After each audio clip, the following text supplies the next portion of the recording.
I stopped by and I got I got that thing that you told me that I should always get when I get to the mall. That one that there is no salt in it, those round thing. You remember? Yeah. Yes, I did. I got two. Actually, I got two. You see what you've done? You've sold me on that one. Yep, I did. And then I got me frozen chocolate drink. Very nice. Yep, I did. Hmm. Yeah. Yep. Yep. Yep. Yep. Yep. Yep. Yeah. My Baba told me that. Where are you? You were supposed to be here since 12 noon. I said, well, I left you a text message that that I am pretty busy with what I do. So he said, you have to come in. When I saw you last, your hair is becoming afro, which is true. Becoming afro, it doesn't fit you. I said, I know, I have to go. So that's why I ran out. Yep. Great job, great job, great job. Now, I want to congratulate Samantha and Kyle. Thank you for being very, very faithful um, givers. Thank you.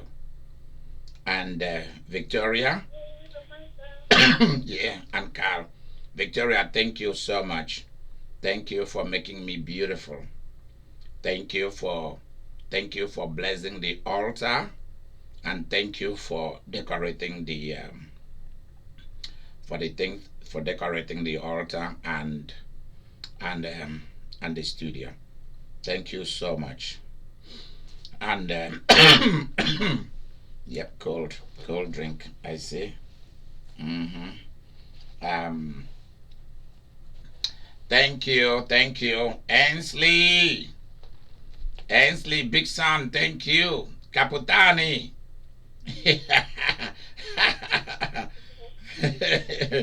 Thank you, Diana. Are you on the line?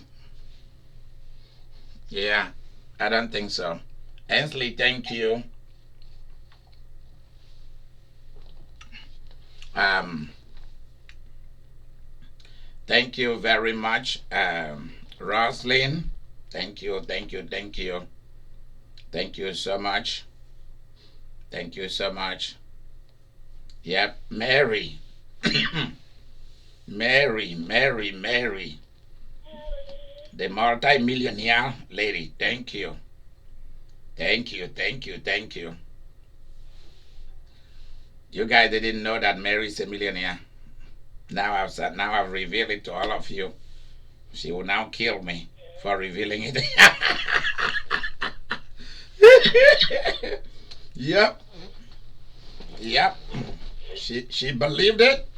She believed it, and she got it. Yep. There we go. So Vicky, you were right when you told me that you wanna be strong in Mary's life. I said to myself, this girl is a little winchy. She's a little winchy. She's seeing something in Mary, and she's running after. I love Mary. Yes. I love you, Mary. Yep. Thank you, Lisa. I love you too. I know. I love all the ladies. I love Yep. all the men on this in this. Yeah. So congratulations, Mary. Congratulations. And I want to use this opportunity to thank each and every one of you for completing 2 days of fasting. Take over. Game over. Walls must fall. Oh. Yep. Burn it down. Burn it down. That's what is going to happen. Yeah. Yep. Burn it down with fire. No. Hallelujah. Zola, thank you, my sweet mama. Thank you, Zola. What a girl.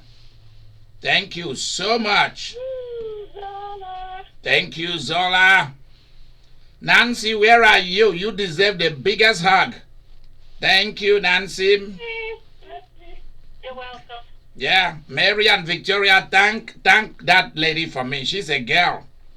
Yeah, I don't call Nancy lady or a woman. She's a girl. Thank you. She's an everlasting girl. Thank you. Yep. You are. You are amazing. Yay, Nancy. Yeah, a few Sundays ago, I didn't tell any of you. I did celebrated Holy Communion for Simeon.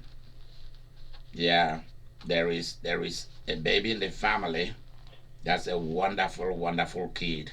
Very wonderful. Thank you. Yeah, so I did, and we said powerful, powerful stuff. That boy's future is unstoppable. Nobody can stop that boy's future. Nobody. I love it. Yep. Amazing. Also, strong prayers. The last yesterday and today has been made for Nancy's daughter. Anybody who dare her will pay. They will pay seriously. They will regret. They will regret it. Yeah, amen to that. Yep. Let's sing. Also remember that a few weeks ago, Nancy also went backward in years. You have to know that, all of you. So if you all did not sing happy birthday to Nancy, you better sing it now. Let's sing it. Let's go. And no, there are two people that this song is coming for. Nancy and Vivian. Nancy and Vivian, they went backward. They didn't go forward. So if you think that you are a partner with me in the ministry, in our apostolic global mission, and in our business, and you think that because you now make another year, that means that your blood is old, your arteries are old, you are going to grow more gray hair, you are going to become sick, you will be on wheelchair, you are fooling yourself, because those things will never happen to you. I swear it will not happen to you, because the prayers that I've prayed took you backward, so that what you did not enjoy when you were a teenager, when you were growing up, when you were raising kids, all the things you did not enjoy, you think it is now. It is now that you are going to, sickness will come and get you. Whereas this is the time that you are going to begin to enjoy what people deprive you of. That's just the way it's going to be. There is no two ways about it, because that's the way the gospel is. That's the way everybody in the Bible enjoyed. They enjoyed till their last drop. That's the way it went. So let's sing happy birthday to Simeon, Nancy, and Vivian. Let's go. Let's go. Happy birthday to you. Happy birthday to all of you. Happy birthday, dear lovely, lovely people who love the Lord Jesus Christ. Happy birthday to you.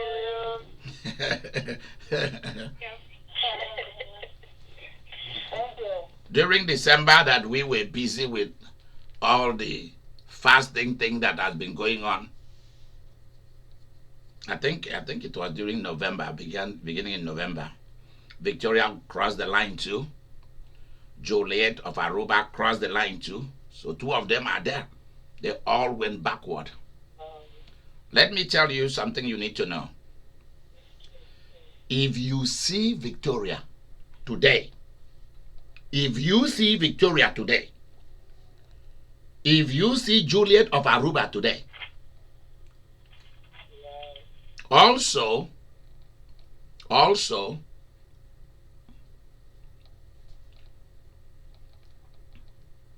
if you look at their health,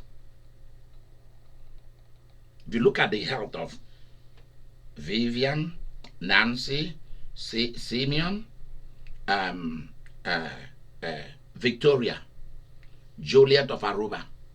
If you look at all of them, all these people have had their birthdays that they've celebrated going backward. They just stand still. Because that's what I told God. Either they move backward to health, they just stand still. That's it. The reason is no old people in our life. We don't need no old people. No old people, because old age comes with trauma, and we don't need no drama, no drama of trauma.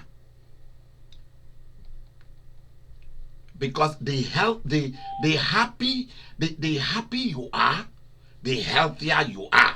Please write that down. It's a powerful key. The happy you are, the more healthy you become. I hope you know this.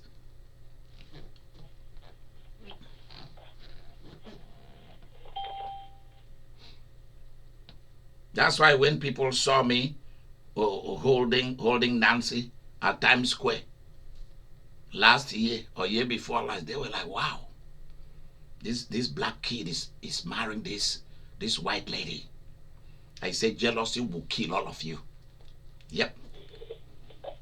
I was singing for them, jealousy kokoko, jealousy ye, jealousy kokoko, jealousy ye. And Nancy look at them and say, let's go, let's leave them alone.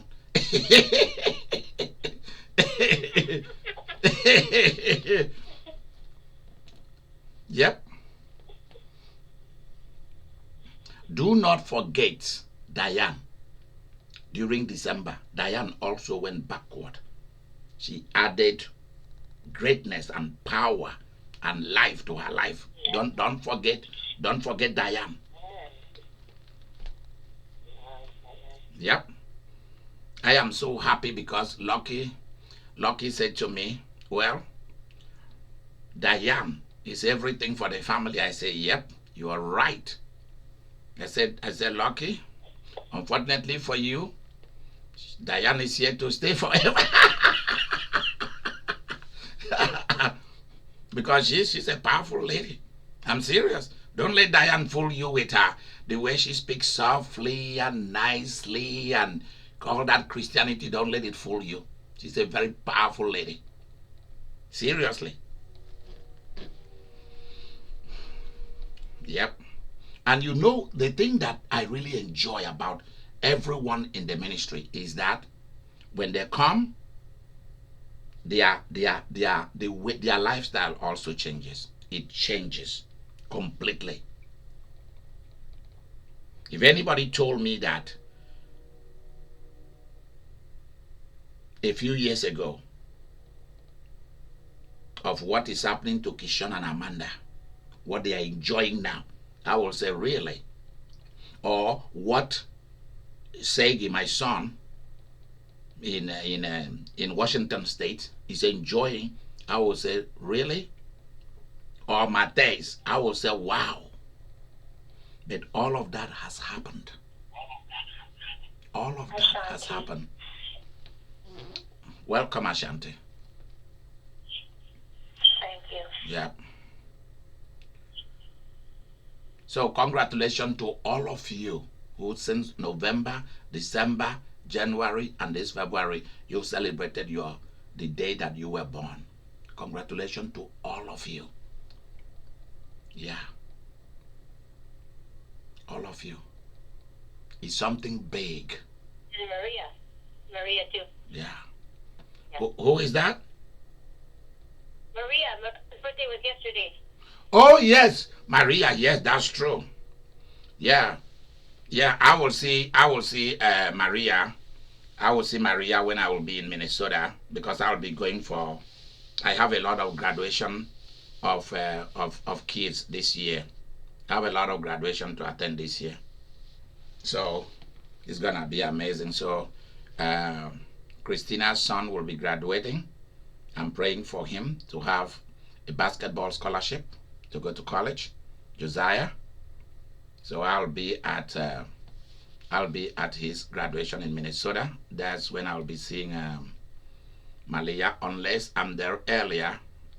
And that's also where I'll be seeing Amy and the husband and the children. I'll be seeing all of them there.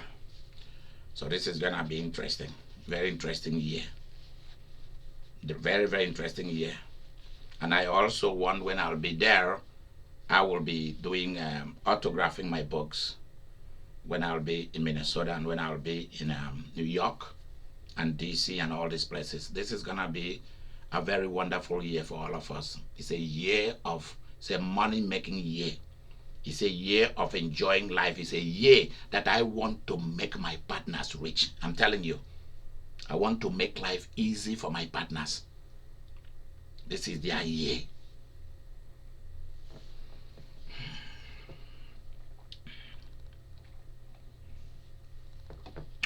In the next 1 week, Ladri will be getting one of the best car of her life. The next 1 week, she'll be getting it. This is not a prophecy. This is just I'm just letting you know that that is what I swore that I'll be doing from now on, is to make every one of you to have what you want, so that people will say that you didn't have it. I don't want members of your family ever to make mouth at you. Any reproach anybody put on you will die. That reproach will be broken.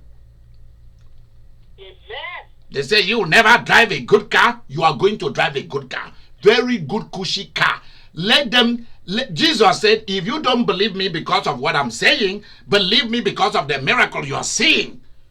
So if your family members and friends and the places where you got fired and places that rejected you did not, they wrote you off. You are a nobody. Well, I want them to see the miracle in your life so that they will know that you are now a somebody.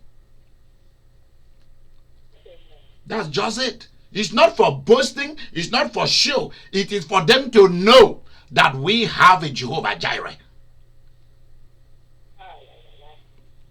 That's it. Let them know that you have a Jehovah Jireh. Some years ago, my sister, you guys do not know that I have a sister in Minnesota, Christina.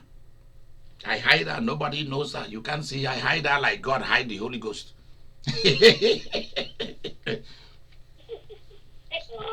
Some years ago, she was so sick. We prayed. Finally, God said, this is the way to go about it. And she called. I said, sweetheart, let's go about it that way. And she went in. They did what they have to do. Go and look at her today. She's shining. She's happy.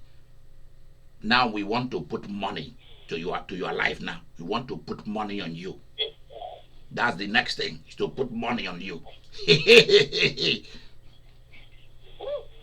Yep, that's the next thing. Yep. Let's ask Samantha to continue the reading. Go to verse number 2. We'll finish verse number 1, where the spies that the FBI and the CIA of Bible days that Joshua sent to Jericho, how they lodged in the house of a harlot, got all the information they needed. Let's see how this story progresses from here. The story of the Bible is given to us so that we can enter into that story. They are not given to us to tell us about those people. Although those people become the front for us. It's not that they are trying to teach us a lesson, but it is that it is written not for us to know history. It is written for us to become world-class learner. Through their experiences, we enter into the same experience and reenact exactly what happened to them and become successful.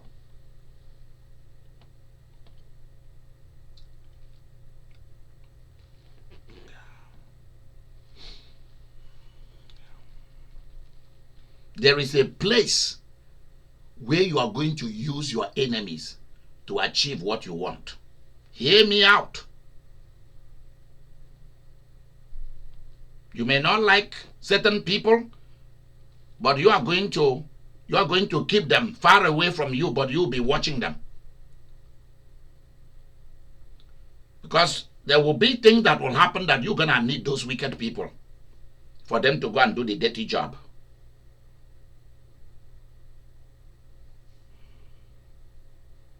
It's like somebody went and bought a land somewhere and was about to start building next year.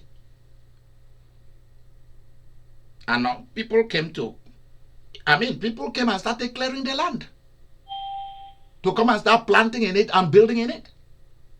We say, who authorized you to do this? They said it's their land. The paperwork was brought out. Everybody was confused about it.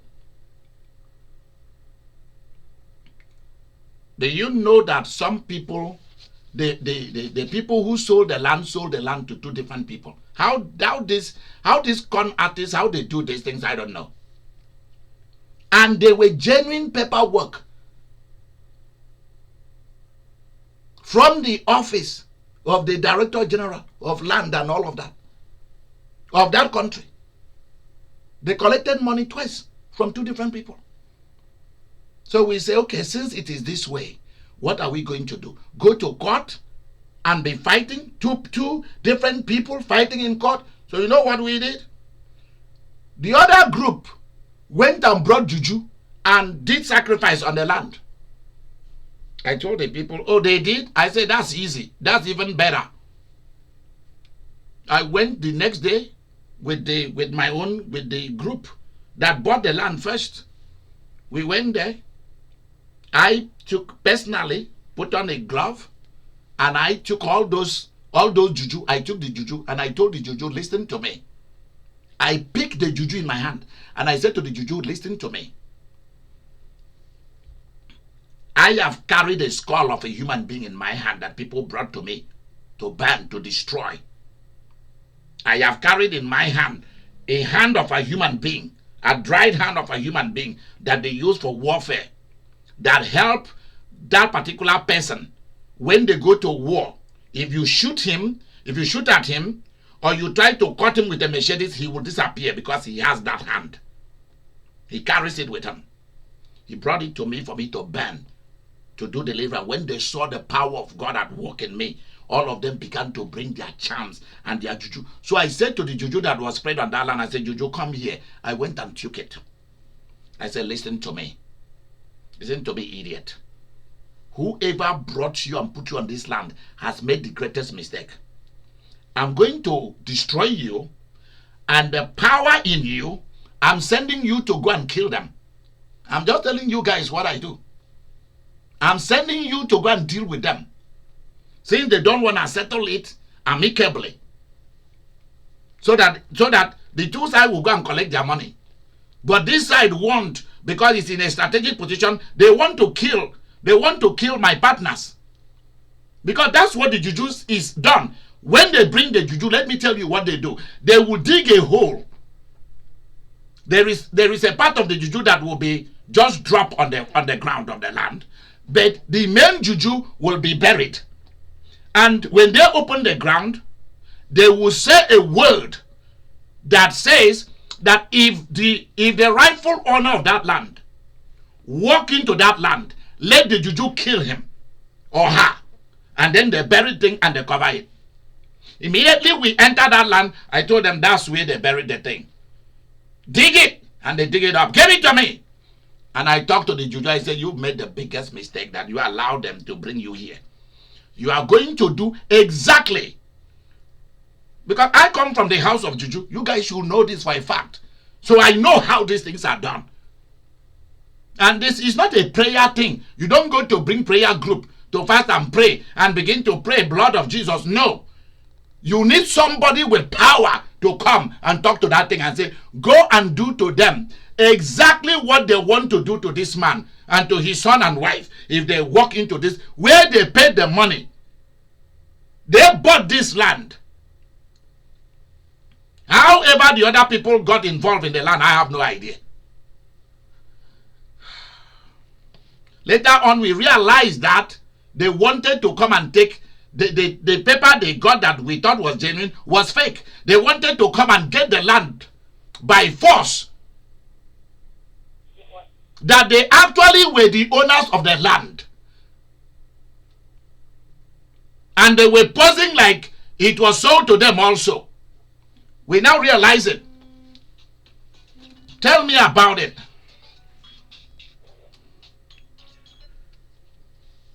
Julia, we are broadcasting. You want to stand? You want to stay and listen in? We are broadcasting. Do you want to be listening in? Okay. All right. Stay right there. Okay, I'll stay right here, yes. Organized thieves. Everything. Those people are organized thieves?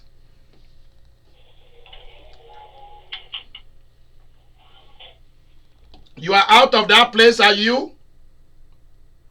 I have one more trip to do, and I almost got mobbed by the organized thieves. I know. Now, I know it's better. for 20 minutes. Julia, it's better you get out. Organized thieves. Yeah, it's better you get out of there. Just keep it like that. When we finish, we will talk. Stay on the line, okay? Is it snowing? Is it snowing there in Alaska? Huh? Is it snowing in Alaska? Yes, it's snowing in Alaska, yes. If it was not, I'll bring some snow and give to you. It's a lot of snow. There was a storm last night, yes. Okay. So what happened here, people of God?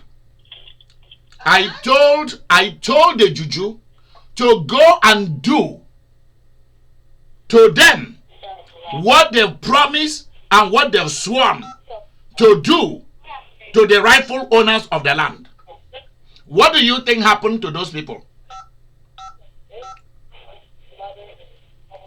Please, if people...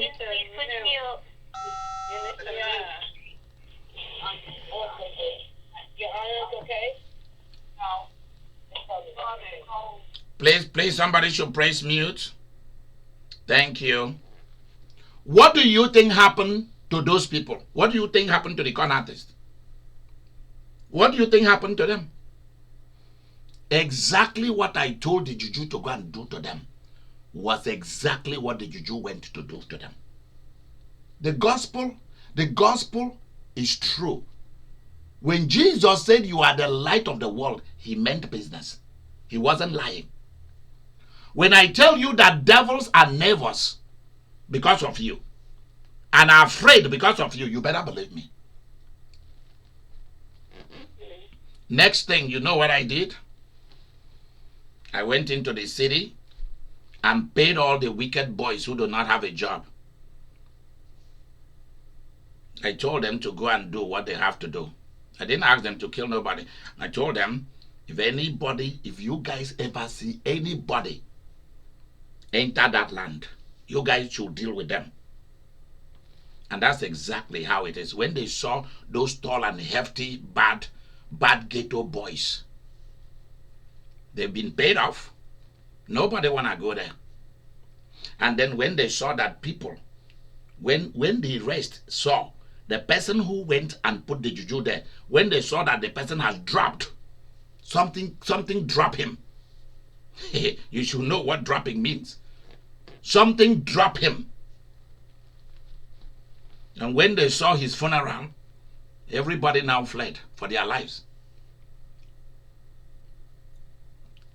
Just if you bought property and somebody come to fight over it with you, call me to come.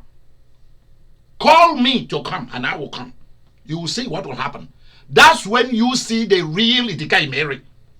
That's when you will know whether Jesus is Lord or whether Jesus is a mad person or whether he's a liar.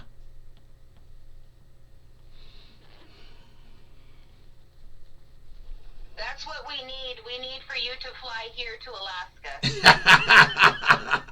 Yes. Okay. The organized money launderers, every day you have no peace. If you cannot go out in the community and not get mobbed by money laundering and money launderers, then that's a problem in the community because they wait for you, and as soon as they find out you're there, 30 of them show up all at once. All right. No, so let's ask Samantha to keep reading. Let's ask Samantha to keep reading. Samantha, go to verse 2. Joshua chapter 1, now she's on verse 2. If she doesn't have it, Victoria, go for it. Okay, verse 2. It says, and it was told the king of Jericho, saying, behold, men have come here tonight from the children of Israel. How did they know? To do what? What did they come? Finish that reading. To search out the country. Whoa. How did the people know these people? Rosalind, help us here, because I need your imagination, your vivid imagination when it comes to this kind of thing. Nancy, I need your contribution here. How did the word get out? Because these people mingled with the owners of the land. How was it that somebody was able to spot them and knew that these two gentlemen are not from Jericho, and that maybe the way they talk, what gave them away? How was it that they knew that they are Hebrew children? How did they know that they've come to spy out the land? How did they know that they've come to take over, game over, walls must fall? You see what she's reading? Two men. They are Hebrews. They are children of Israel. They've come to spy out the land. They are in your land. The word went to the king very fast. What is the scenario here? Let's look at the human nature. What must have played out in the city? Did the men spend time somewhere before they were able to find out about Rahab and then went there for their safety? What is it? How did people know about them? Because word has gone out to the king. Was there a spy at the gates? Was there somebody who saw them when they sneak in and then did not know which way they went? Let's talk about this. What happens here? How did the word get to the king? It's just like the word got to the king that Moses has killed an Egyptian. Who went and told this story? Who knew about this man? Let's create a human, how human things happen. Vicky, go ahead. Okay, it looks like to me like once the men got into Rahab's house, that one of Rahab's employees, like one of the other harlots, probably they were talking about it, you know what I mean? Yeah. And they went and told one of their guys that they were with it, and then it got around that way. It's possible. You see, that's a good scenario. That's a good human scenario. What about another scenario? It might have been the kind of questions that they asked. There you go, too. It must have been the kind of question that they might have asked. Like, what kind of questions? They might have asked people. They might have asked people in the city, because this is a normal human situation that you get to somewhere, you will ask, where is this street? Where is Rahab's house? So what I am envisioning, what I'm imagining here is that number one, they had somebody who has been in and out of Jericho. That's what I'm thinking. They might have had somebody who has been in and out of Jericho to tell them how to get into Jericho. That's what I'm looking at. Somebody, because remember, let me share something that you should know.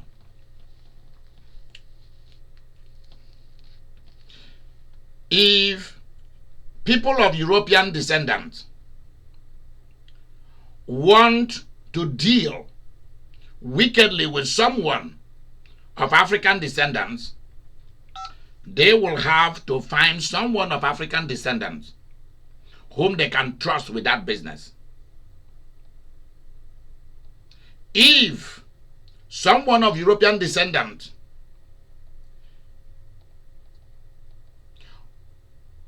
want to deal with someone of European descendants, they have to find someone of European descendants. If it is a Latino business, it must be a Latino person. African American, it must be an African American. That's the way the game is played. If blacks want to turn on white, they use a white to turn on white. If white want to turn on Latino, they use Latino to turn on Latino. All you need to look at, when Trump came to power, what Obama signed for us to begin slowly to have diplomatic relationship with Cuba. Who was the person that was used to be the spokesperson before Trump canceled that thing?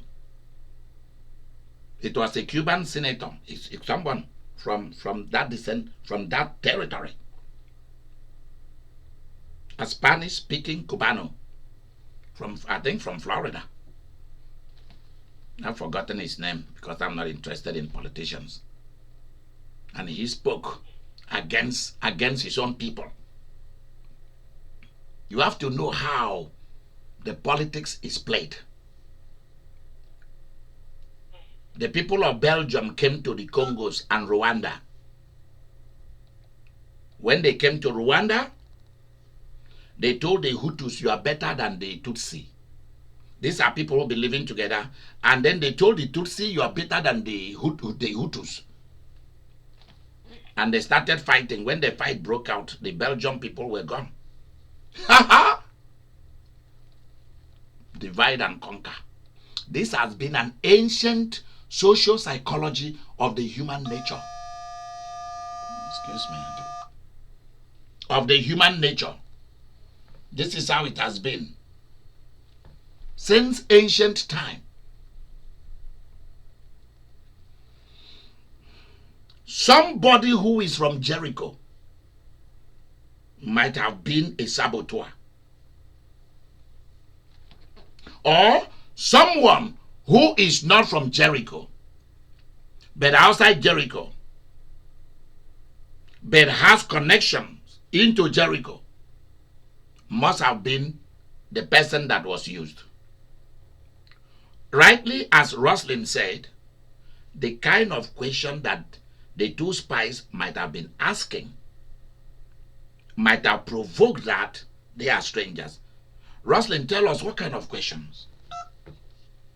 Well, before we go there, something else came to mind. These people are familiar with Rahab. They're familiar with her clientele. Right. And they might have, these guys don't fit into that,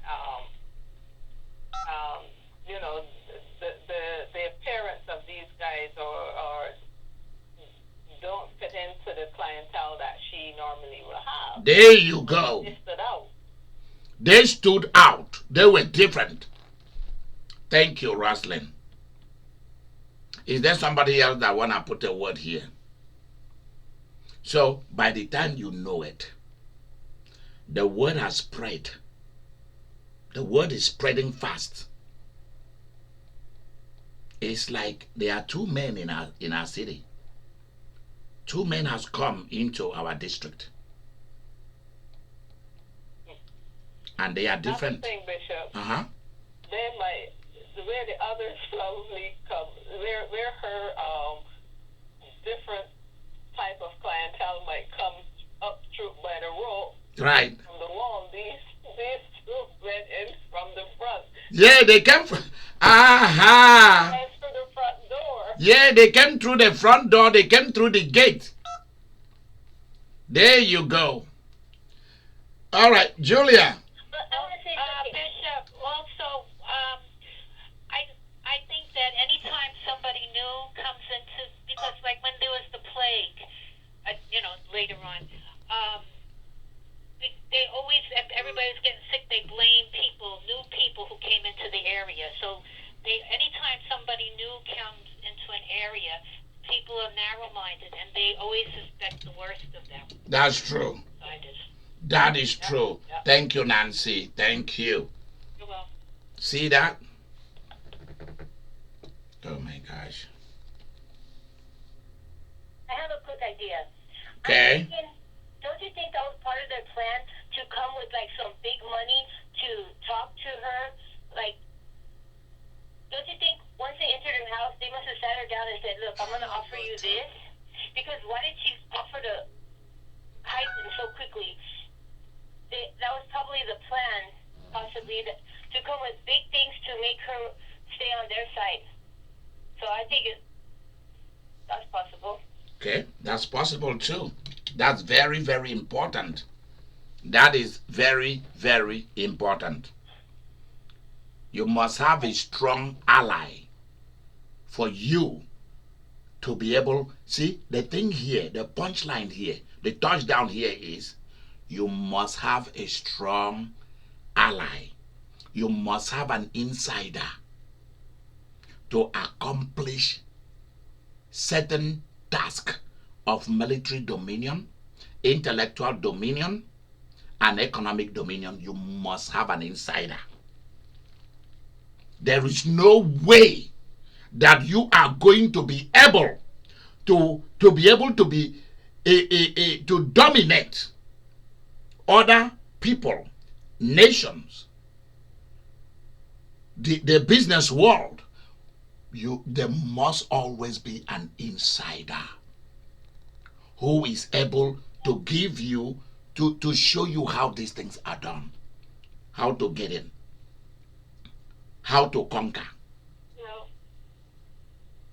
You have to be clear about this. There is no success without an ally, without a connector. Please write that down. It's a powerful key.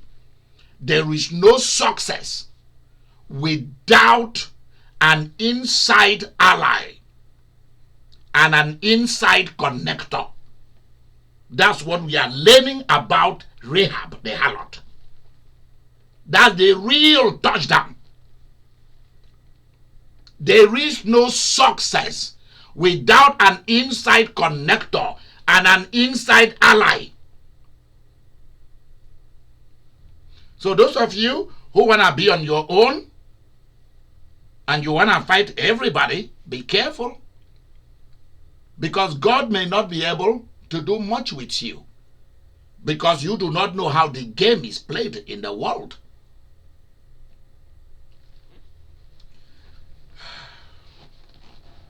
You have to know the way people create wealth. You have to know the wealth, the way people create money. People make riches. You have to know it. And that is what I'm trying to put into you. And until you know it and you begin to apply it, the wall will not fall.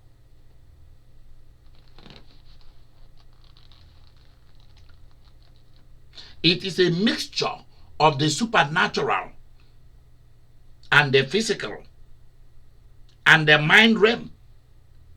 All of it must be working in unison. So if you are only dealing on the spiritual and you don't have these ones, it's not going to work for you.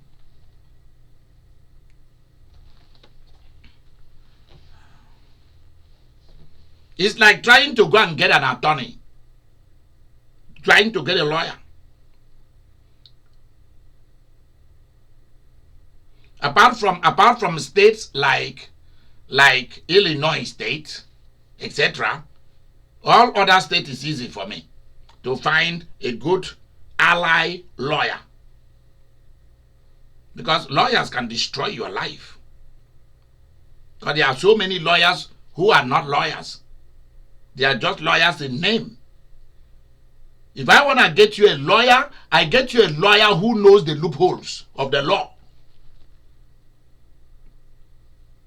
Just watch everyone Trump has surrounded himself with are lawyers who knows the loophole, including those who are professors teaching law at Harvard. But they know how to turn the law upside down to favor their clients. Those are the kind of lawyers you need. Yes. You hear what I'm saying? Yes. Yep. You don't need to go and do taxes. You want your taxes to be done. You need to have a tax person who knows the loopholes to get you a lot of money. Not somebody who is coming to quote the law for you is afraid. Hey, IRS will come after me. Oh, the government will come after me. Oh, this, that. Are you serious? And you call yourself a lawyer? Or a judge? Or a tax person? Seriously? Get out of my face. I don't need you.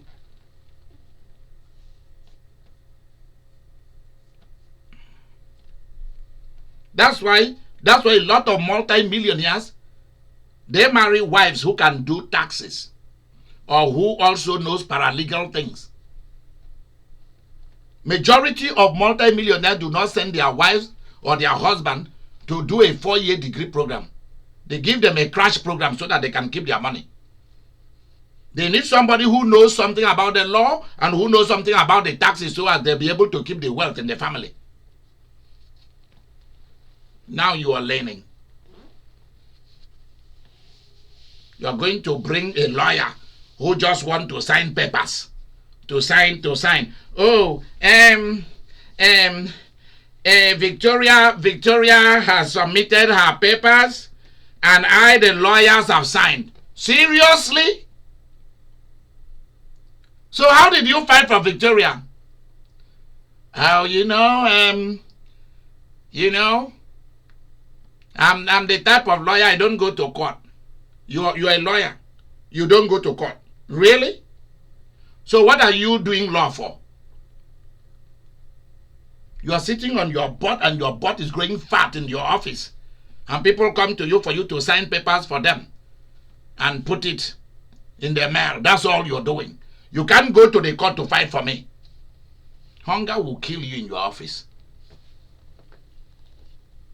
A lot of lawyers are like that. They don't know how to fight for you. A lot of lawyers themselves are afraid of the law.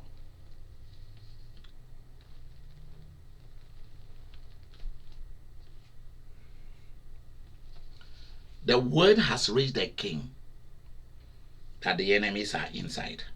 They are here. Vicky, keep reading. They have come to spy the land. They've come to take over. Game over. Because let me tell you something. If you have passion about what you believe in, that in the next 5 years, the next 1 year, or before the end of this year, you'll be a multi-millionaire. You are excited. You are a fun person, F-U-N. You are somebody with a lot of fun, excitement, and the kind of knowledge that I'm putting inside you. You'll be getting things just like that. Just like that. Just like that. Things will be happening to you. And people will think that you spent all your life, you've been praying and you've been fasting, and they do not know that you receive word from God and you sit down to pray, to think, and to act. And then you go ahead, you take over, game over, walls keep falling down. Read verse number 3. Okay, it says, so the king of Jericho sent Rahab, saying, bring out the men who have come to you. Do you hear that? So people were watching People saw those men came to her. Are you getting it now? People saw, gossipers saw those men. There are always people who are watching who goes in to have sex with who goes in to eat with who. There are always people watching, and they behave like they are not watching. So yeah, so this person might have been spying for the king and for those in government. They've been spying for them. So you can imagine how many thieves, drug dealers, and robbers, harlots, who someone is spying on them. We saw those two men, they went into Rahab's house. That's where they went. We are pretty sure of that. King, that's where they went. You see, in my father and mother's culture, not my culture, I was born in the South. They are Easterners. If a woman is a single woman, especially a single mother with children, but the husband has died, and she doesn't have any help, and so she approached a man, either a single man or a married man. There are certain things she cannot do. For example, cut down tree to be used to build a house or build a farmhouse. Or let's say somebody shoots a game for her, like an antelope or something, or buy somebody shot something, and it's required for somebody to come and cut it. These are things that she cannot do as a woman. The husband used to do those things. So she might approach maybe someone in her husband's family or outside the husband family, somebody that she also think is very favorable towards her and her children. And pretty soon you'll see that person begin to help her, send people to help her in her farm, in her housework, all those kind of things. You will not know that in the night. You think that all those men are sleeping. They are not sleeping. They are watching who is going to those single women's houses. All those old men in the village who sit down drinking hardcore liquor, you think they are drunk. Many of them are drunk, overfed. You think they are sleeping and having sex with their wives when everywhere is quiet in the city, in the midnight. No, they are not. They are watching who is entering where. Even though it's dark in the village, everywhere is dark, there is no moon. Because when there is moon, you don't see people going to places because they will be seen. It's when it is dark, you see shadows moving around.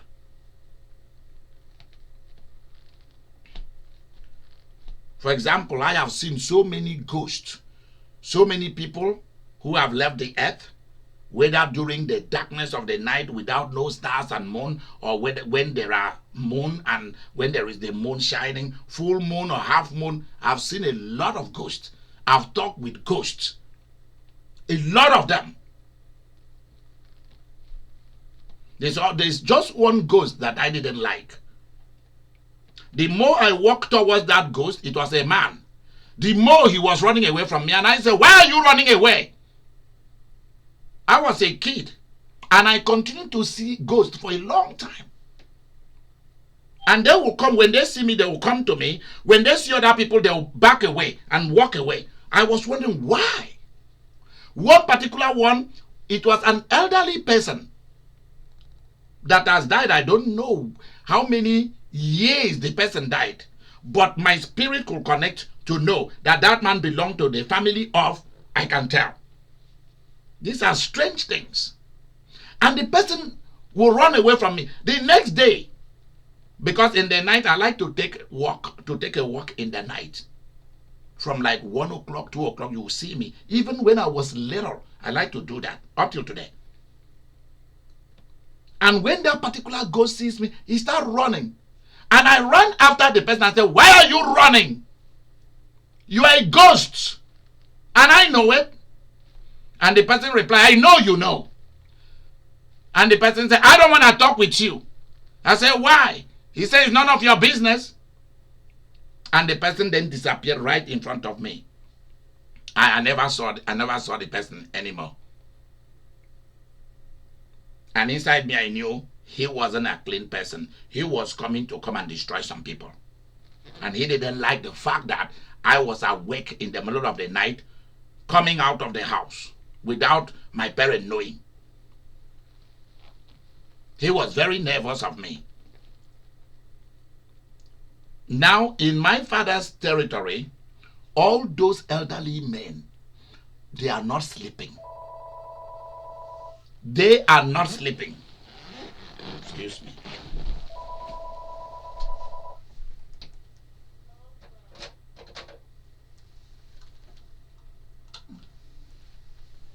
All right. I've turned it off. All those elderly men are not sleeping. They are watching from the windows. Their eyes are big. They are enjoying watching which man is going to which single woman or single mother's house. They are watching. Or which single mother or single woman is going into that man's house. They are watching. Even if that man, because what I saw among my father's people is most of those men had many wives, and each of the wives live in their own house. There's the way they build it. The man sleep by himself. You can see that in the story of Boaz.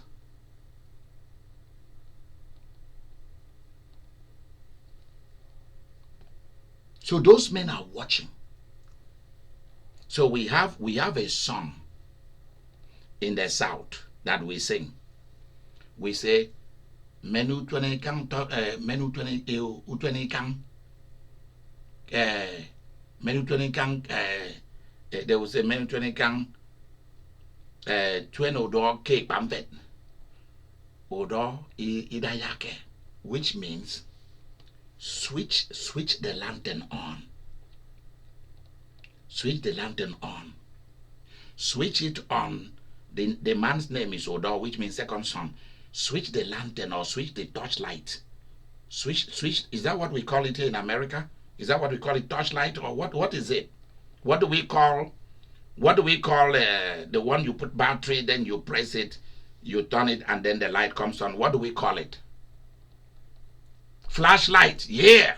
Flashlight. Yeah. So let me put it. Back there they use lanterns.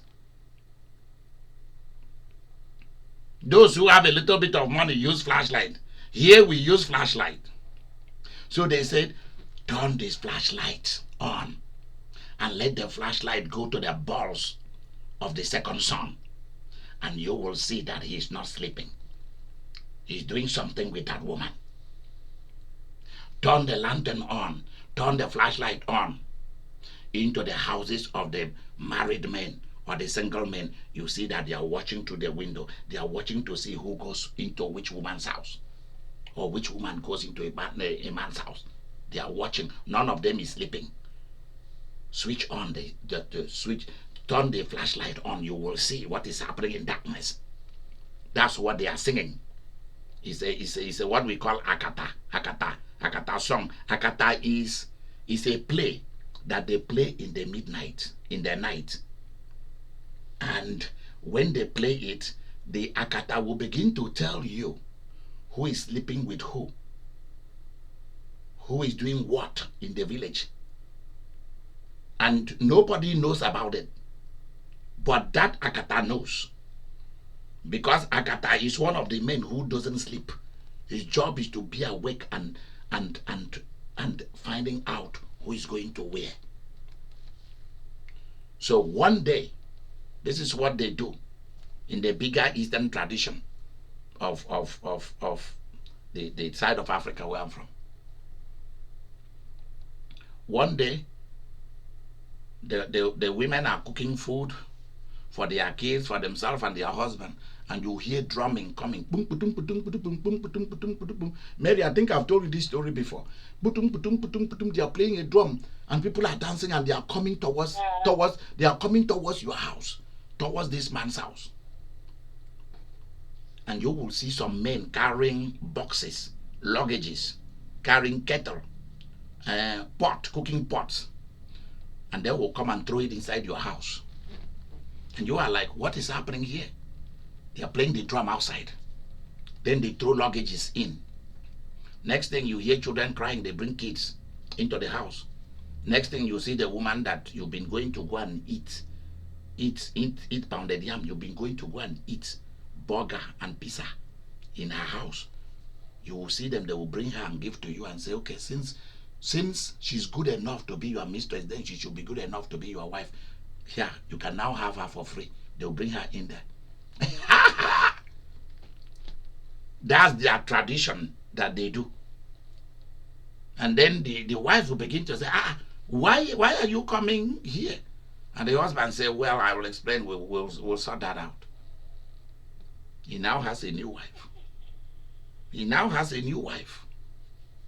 Why? Because the old men in the village are not sleeping. They are gossipers. They would drink some poor cheap people, cheapo rum.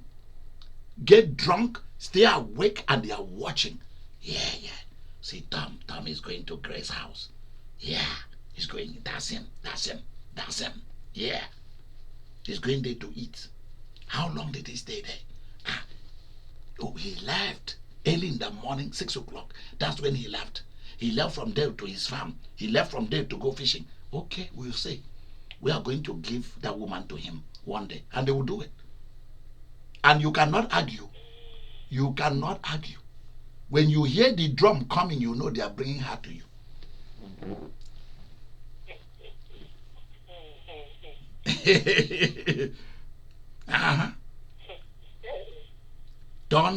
Switch on the flashlight and let it go to the balls of the second son. Nobody is sleeping. That's the song they will sing. Akata sings that song. That's funny. Yeah, from your own house, the flashlight. How can the flashlight go from your own house, from your window, all the way to know what they are doing there? So you can see the symbol of the flashlight. They will start telling, why is it that when he goes fishing, he will bring fish to this woman? Why? Come on, tell me.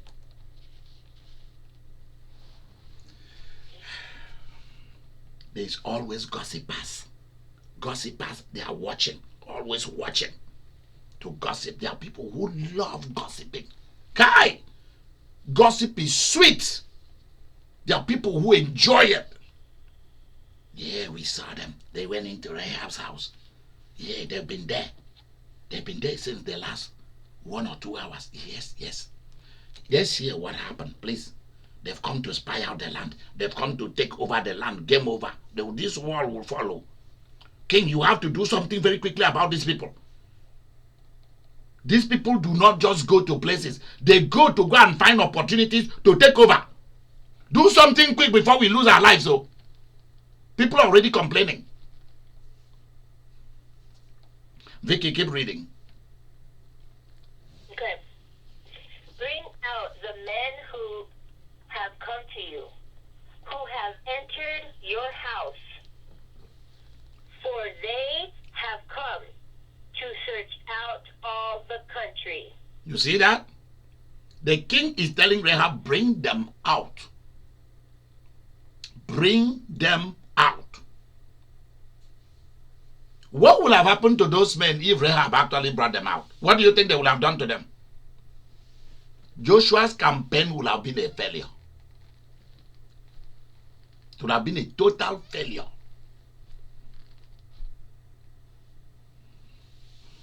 They've come to spy out the land, bring them out. They are not coming for sex. They are not coming to sleep and to be entertained. They are not coming to eat. They are coming for military dominion. Read the next thing. The king is now involved. Government is now involved in this. Government is now involved. Let me tell you something. There are people who do not want you in their land.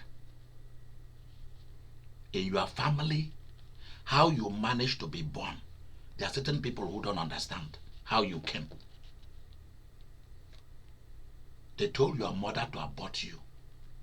She refused. Let me tell you, there was one woman that got pregnant. They told her to abort the child. That the father of the child is not worth it. He's a drunkard and a thief. And that's true. Abort the child. We don't need no bastard. But let me tell you, there is no bastard child. There are only bastard parents. There are no bastard children. No child is born outside wedlock. Whether a child is born in wedlock or outside wedlock does not matter. A child is simply born. Let's leave the issue of, oh, this one was born outside wedlock, this one was born in wedlock, or this one was born in lock. Seriously? A child that doesn't know anything, and you are putting a label on children. This one is a bastard child. Are you serious?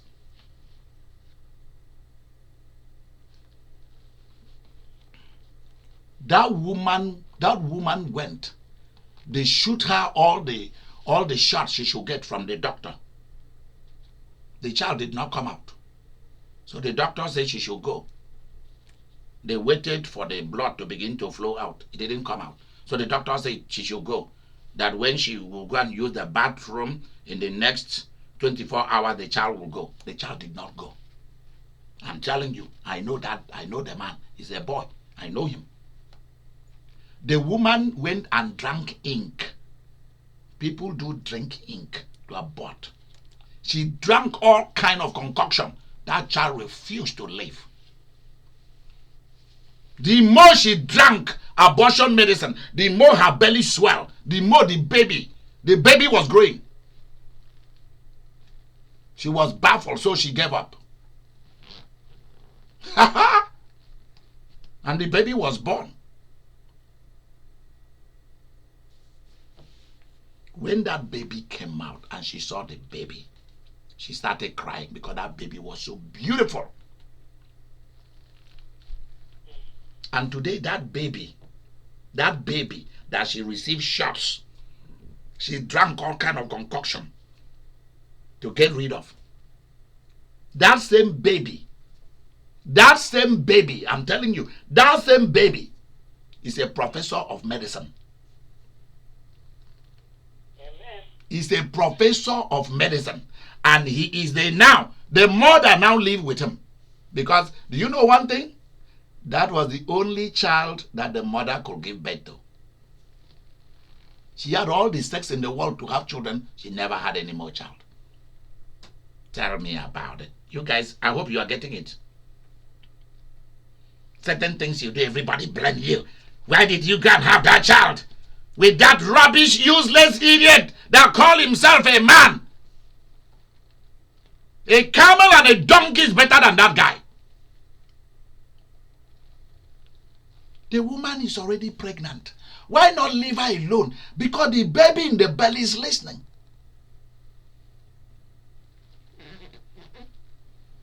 And then the idiot who called himself a man will turn around and say, how am I sure that this is my baby? Was I the only one? Only one what? Was I the only one that was... And the woman said, what are you talking about? Say, I'm not sure I was the only one. Really?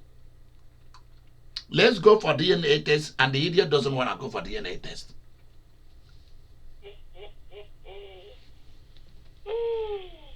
Because he doesn't want to be the only one. And then the baby is born. And the baby is a carbon copy of the idiot. And the idiot has fled. Good riddance to bad rubbish.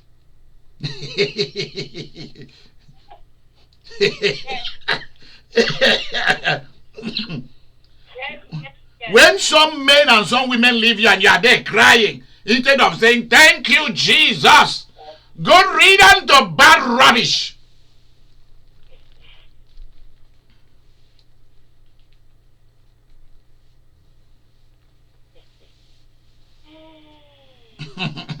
Because you only know what's going through my head. Oh, okay, I know.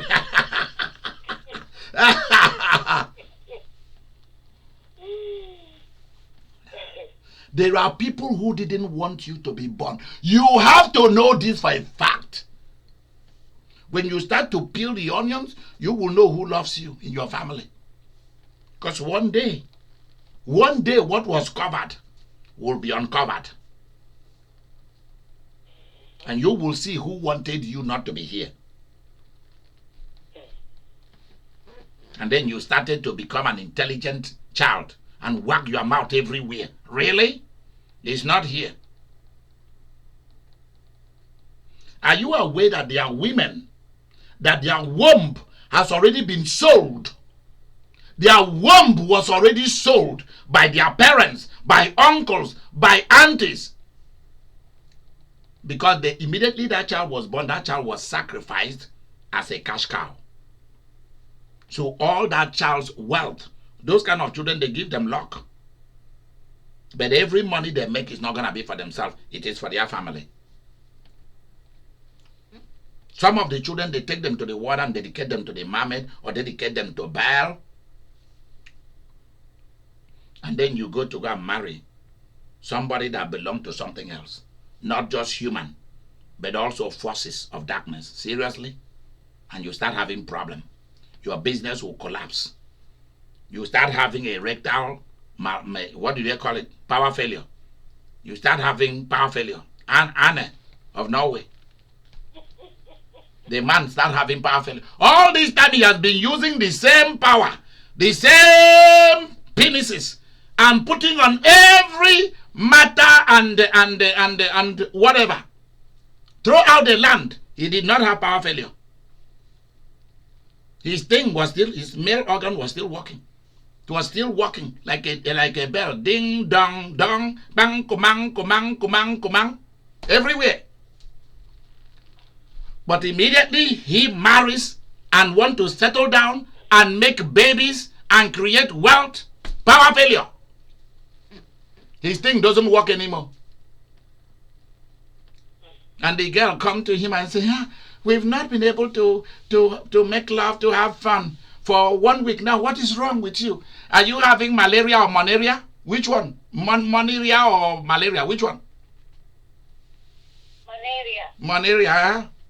He goes and says, I have something to discuss with you. Thank you, Victoria. We have to go for dinner and so on. You know that problem is about to come. And you go for dinner, while you are eating, he tells you, I'm having problem with my male organ. It's not standing up. I don't know why. I don't know. The girl said, what are you talking about? Before we got married, you used to have sex like you are playing soccer.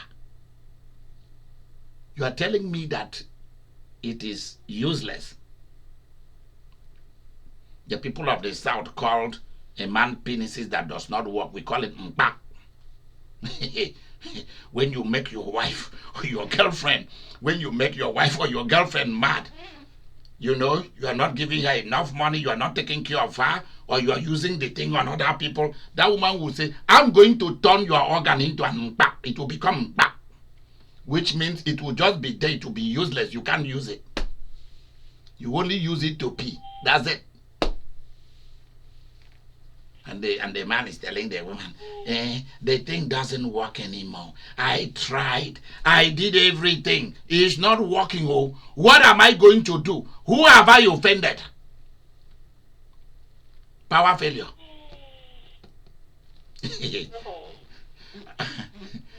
You know that there is a church where every man that has power failure, they will line them up. And the pastor will be using hand to hit them where their penises are. They will line them up. In the name of Jesus, bah, go. In the name of Jesus, bah, go. Let power return back. He will ask the congregation to start to pray for power to come back to them.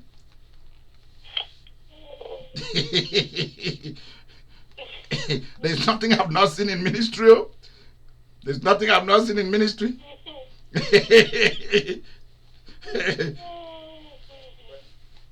And all of that is because somebody went into territory that does not belong to him.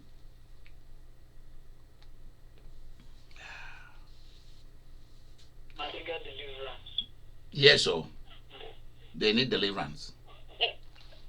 They need serious deliverance. And another thing, a lot of men cannot stay with one woman. And you do not know, a lot of women too, you don't know that your womb has been sold. There are some women that say, okay, we are going to give her boys so that we can use those boys to do this. Or we are going to give her girls so that we can use those girls to do. And no matter what you do, you will never have a girl. You will always be having boys. Or no matter what you do, you always have girls. You will never have boys. You don't know that there are things that has already happened. You've been walled. There is a wall that has been put that you cannot come in here. You are a cow that has to be outside. You cannot be inside. And everybody will be dancing at you, auntie, uncle, our son, our daughter, and you will not know that you have been they have put you together for destruction.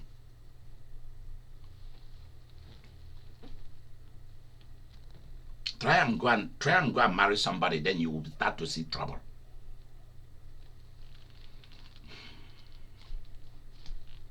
Rahab, bring them. Bring those two spies out. We need them. We need to deal with them. We are going to kill them. They are not taking the information back. Any software they've collected from you or gotten about this land, we are going to burn it, break it, and we'll kill them too. Keep reading, Vicky. Verse 4. The next. Then the woman took.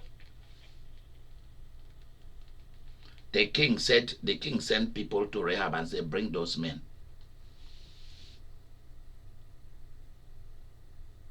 Samantha, you found where she stopped? Okay. I stopped at verse 4. Okay. Hello? Yes, we can hear you. Continue. Verse 4. Mm-hmm. And the woman took the two men and hid them, and said thus, there came men unto me. Okay, you see this? Number one, see what she did. Read slowly. Number one, what did she do before she returned words to the king? What did she do first? She took the two men and hid them. She took the two men and hid them. She took the two men and hid them. And then she now started her narrative. She now sat down and created the narrative that she must stand by. If you ask her tomorrow, she'll repeat the same thing. What did she say? Keep reading. And said thus, there came men unto me, but I wist not whence they were. I do not know who they were. Yes. Continue. And it came to pass about the time of shutting. I do not know where they. Read that verse again. Read verse 4 again. And the woman took the two men and hid them, and said thus, there came men unto me, but I wist not whence they were. Verse 5. And it came to pass about the time of shutting of the gate, when it was dark, that the men went out. Did you hear that? Whither Continue. the men went, I would not pursue after them quickly, for ye shall overtake them. You hear that? Sensitivity. Yeah. This woman has the gift of sensitivity. She knew the right lie. She knew the right lie to tell. But that was not a lie. It wasn't a lie. It was to save their lives. Do you have the gift of sensitivity? She said, before they shut the gates for the night, the men left. They mingled with the people going in and out. They left. Where they went, I do not know. If you go out now, pursue them. You will overtake them because they've not gone too far. They have not gone too far. Pursue them. You will get them. And we are talking about mountain areas, hilly areas, all of that, which was a good advantage. Bishop. Yes. I still have, there is something missing here, because she hid these guys before these people came. Yes. How did she know to hide them? So I'm thinking, with this woman's house, and how did they know? You know, we're talking, you mentioned something about government. Was her house bugged? One. And she was so clever. Yes. She hid them before these people came. Yep. Number one, she was looking out for herself. You know why? If she knew that this were Hebrew children, and the Hebrews are known to be looking for a home country, they are known to wipe out people and take over. Their story is now known that their God has given them all the countries of the land of Canaan. She knows that story. If she knew that they were Israelites and they came to her, what was she doing with her? Why did she not send a word to the king that the enemies are here? So number one, she was looking out for herself and for her family. She's like saying, I don't know who these people are. They came to me. You know the kind of business I do. So they came to me and then they left. They are on their way. They've left the gates. Pursue them, you'll get them. She gave them a job. So in the first place, she was looking out because she and her family will be bent. Remember what the Philistines told Delilah. If you fail to get information from Samson and give to us, if you fail, we will burn you and your family, and your father's house, we will set it on fire. And remember, ancient kings were merciless. That lady's family will all be wiped out in one single moment. So she's pretty clever. She knows the art and science of her job. Excuse me. So first and foremost, she was sensitive to know that it is known that they are here. They are lodging with me. So let me do something about it very quickly. We'll talk later. We'll talk later in the night. We'll talk later. You guys hide there. You have been spotted. So you have to be up there. Covered. Continue to read. Continue to read, my dear. Verse 6. But she had brought them up to the roof of the house, and hid them with the stalks of flax, which she had laid in order upon the roof. What is flax?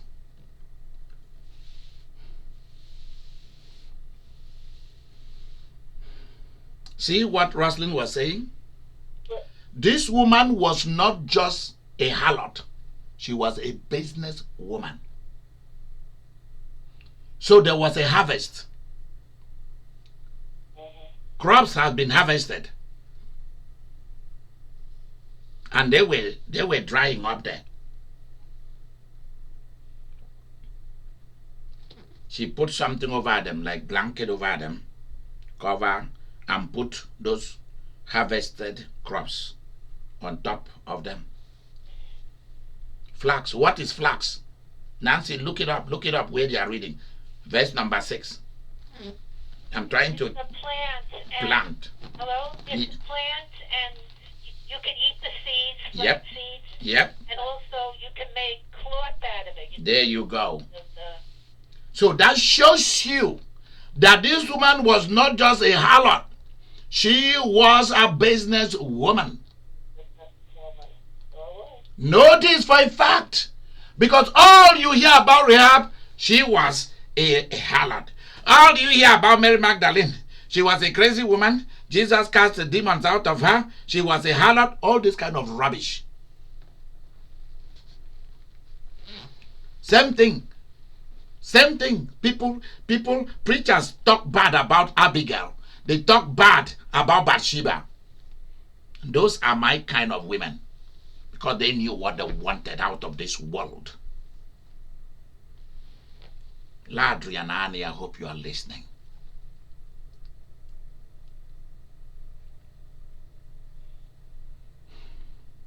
You must know what you want out of life. She had multiple sources of income. She had multiple sources of income. And how do we know that she was the one that was doing the prostitution? That she was not a madam and others were prostituting for her? How do we know? Because this is a house where people come to lodge. So that sounds to me like a hotel, like a bed and breakfast. So if you need other bonanza to go with it, she supplies those bonanza. Right. Certainly she can't handle all those men. Yeah, because she cannot. How can she? And yet she is a businesswoman. You are talking about flax. You are talking about a story building. She lives in a story building. Come on. Let's begin to peel the Bible stories the way it's supposed to be peeled so that you can enter into it. You are seeing a woman. She is sensitive. She is an entrepreneur. She is a madam. Money was coming from every sources. And the way the king is talking to her sound to me like something is going on. She was a taxpayer. Sound to me like this woman was a very important woman in society. That's how it sounds to me. In a society of men, Rahab was a man. She was a tough woman. She was a woman that has occupied a position of importance in her city, to the extent that when people come to the city, they go to her for different things. That's what we are looking at here. And remember that single women who had this kind of business were all regarded as harlots, even though possibly they were not. Do what she's doing look like a lifestyle of a harlot? The way she's talking, the way she's protecting the men, do that look like, do that sound like a real harlotry things going on? It doesn't sound like that to me. No. It does not sound like that to me. Because let me tell you, there are cheap harlots that will sell you. They will collect your money and they will still snitch on you and betray you. You get what I'm saying? And so they will be collecting money from the king. They have collected from you and they don't care whether you get killed. But this is a woman of conscience.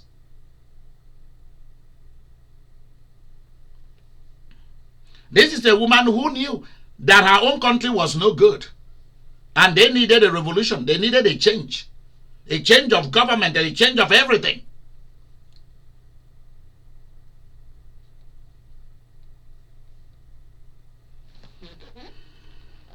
You men who want to get married and be in relationship, you always go and get into relationship with people who cannot think like Rahab.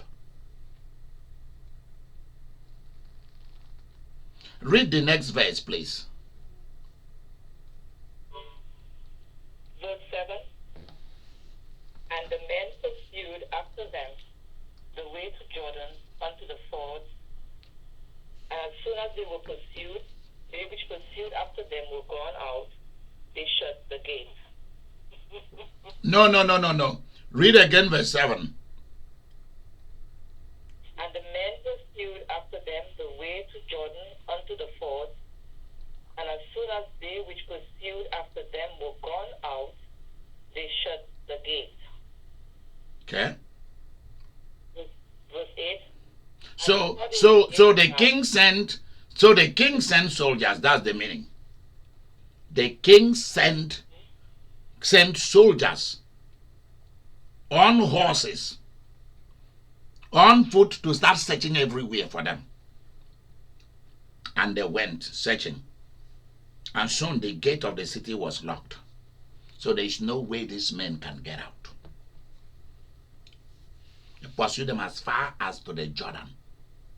They didn't see nothing.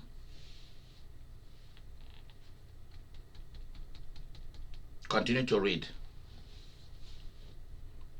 And before they were laid down, she came up unto them upon the roof. And she said unto the men, I know that the Lord hath given you the land. Listen carefully. Listen carefully. I know that the Lord has given you the land. Who is she sounding like in the Bible? I know that the Lord has given you the land. How did she know?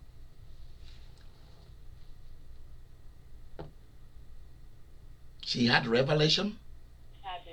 She had insights. Stories are spread. Rahab was a harlot. That's how harlot talks. Harlot who is only interested in money and doesn't care whether she herself get killed or her family.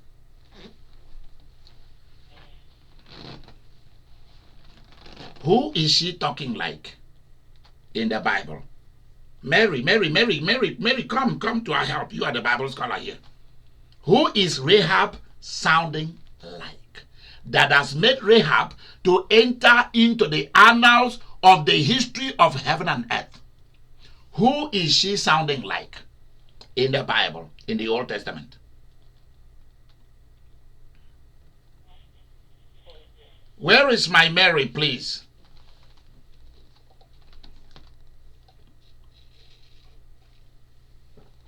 Vivian, where are you? Church girl, where are you? Who is Rahab sounding like? She is speaking exactly the same sentence of another woman in the Bible. Because in a moment, ordinary women became prophetess.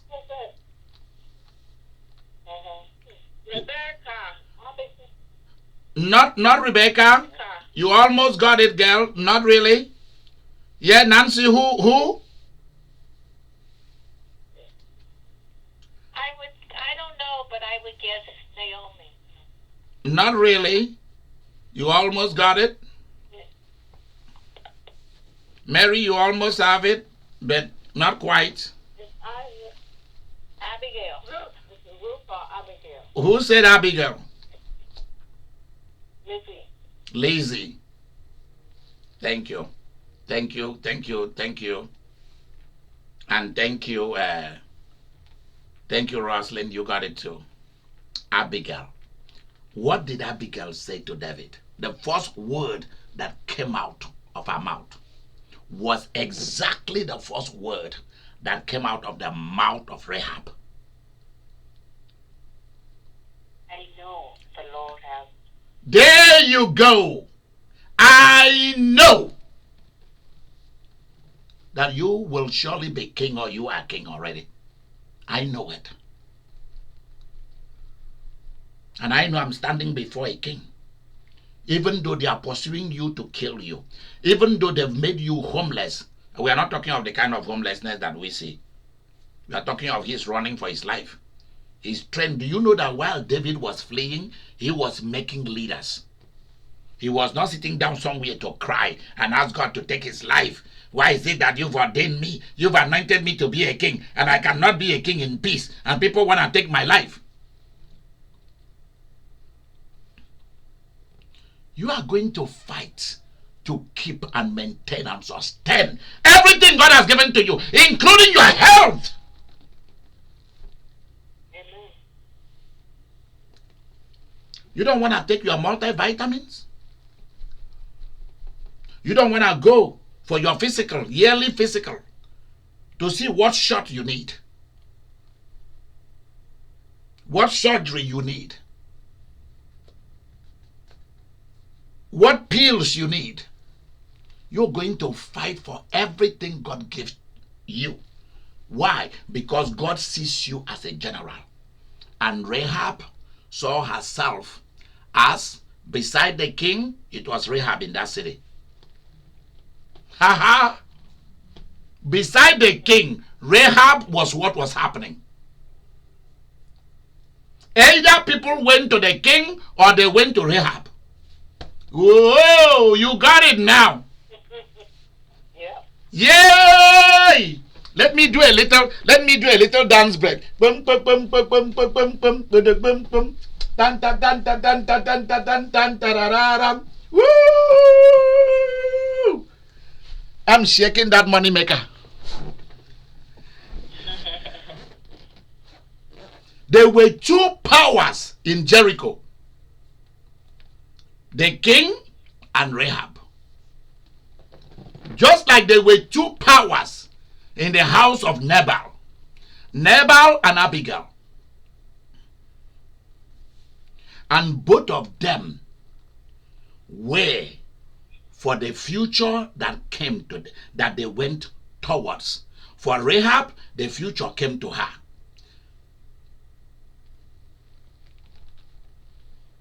For Abigail, she went to go and meet her future. Hallelujah. Hallelujah. You don't just wait for the future and the goodies to come to you. At times, you have to go for it. Amen. Tell me about it. Hallelujah. Wow. I feel like screaming and shouting because I'm full of energy. Let's see what Rahab said. The same thing that Abigail said to David. Let's now see. You see, before these men, I know that they already had a talk. But now the real talk must begin.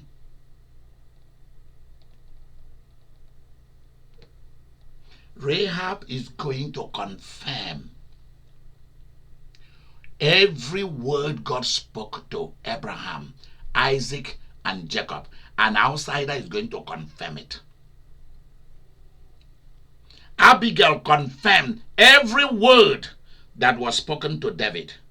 Abigail didn't know about it, but the Spirit possessed her, just like the Spirit of God possessed Rahab. Let's hear what she said. What did Rahab say? This is interesting. You are going to need an ally, a connector who is possessed by the Spirit. I don't care what name people have given to that person. The best is not always what people tell you. Oh, that's the best person in this city. Go to the king. No.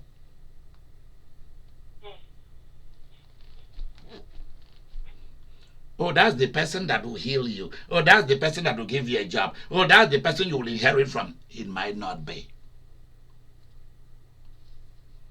And where you are not looking at, that's where the goodies will start coming. Hallelujah.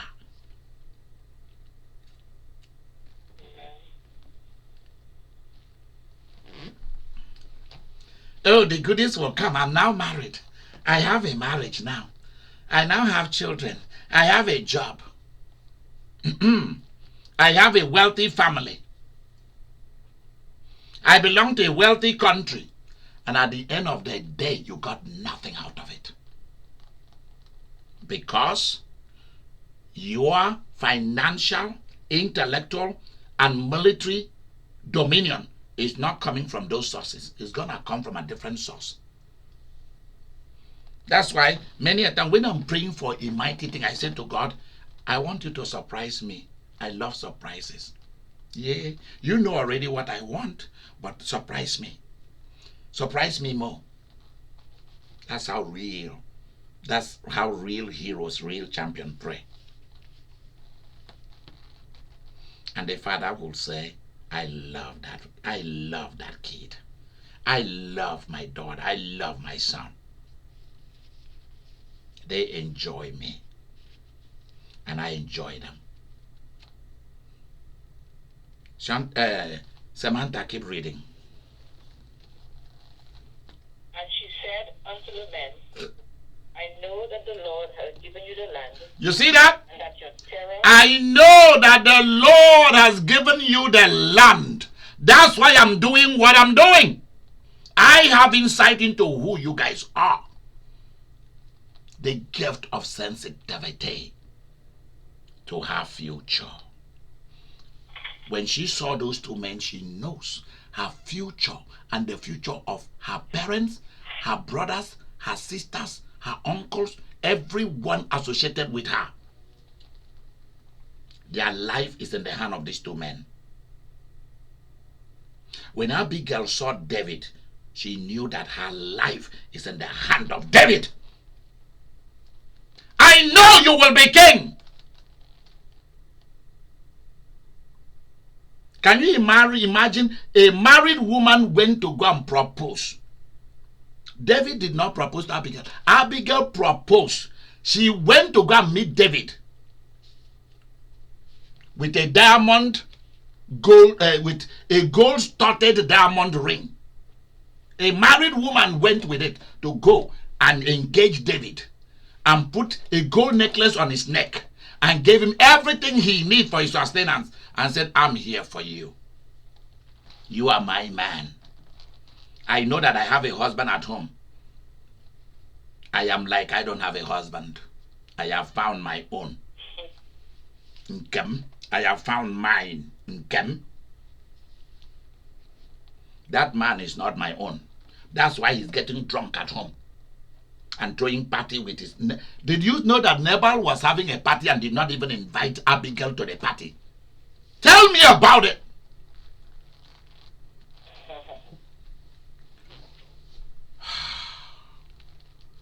Bathsheba's husband came from the war front. Did not even invite the wife to come and chill with him. He was sleeping somewhere else. That's how husbands behave, isn't it? Go and preach that to the Pentecostal and the evangelicals, to the Baptists, and the rest of them who don't understand how human really work. They've been given a Bible for free for them to thump on it and preach whatever they want and put people in darkness and use the Bible as sorcery to perform magic on people and put people in bondage. God will deal with them. I know that surely God has given you the land. Keep reading, my dear. Keep reading. Keep reading. And that your terror is fallen upon us. You see, your terror. We are nervous about you guys. This land, forget about how busy you see the soldiers, how busy you see the money flowing. Don't let that fool you. We are afraid of you and your God, or whatsoever you worship. I know that surely. Start again where she said I know. Please start again. What verse is that? Verse 9. Verse 9. Start from there, my dear. I know that the Lord hath given given you the land. What did Rahab knows about the Lord? Listen, Samantha. What did Rahab knows about the Lord? Was she part of the Lord's people? No. Huh? Was Rahab part of the Lord's people? Did the people of Jericho worship the God of Abraham, Isaac, and Jacob? Is that the God they worshipped? No.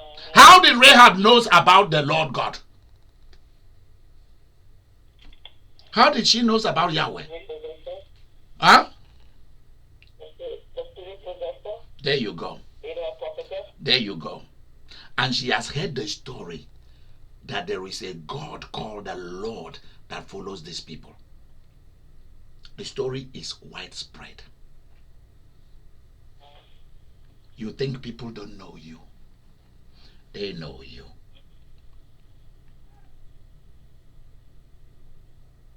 There is a guy called Carlo. He makes chairs, upholstery chairs. He makes couches, beautiful couches. By then I was preparing to go to seminary. I was in the city where he lives. He's my senior by far. But he finished, I think he finished high school and went straight to doing upholstery work, cabinet work, carpentry work, all of that. So he said that he wanted to stop by somewhere that I should accompany. I said, no. I need to go back to where I am. He said, no, follow me. Follow me. After that I will walk you back to where you are coming, because I was back at the north side of that city.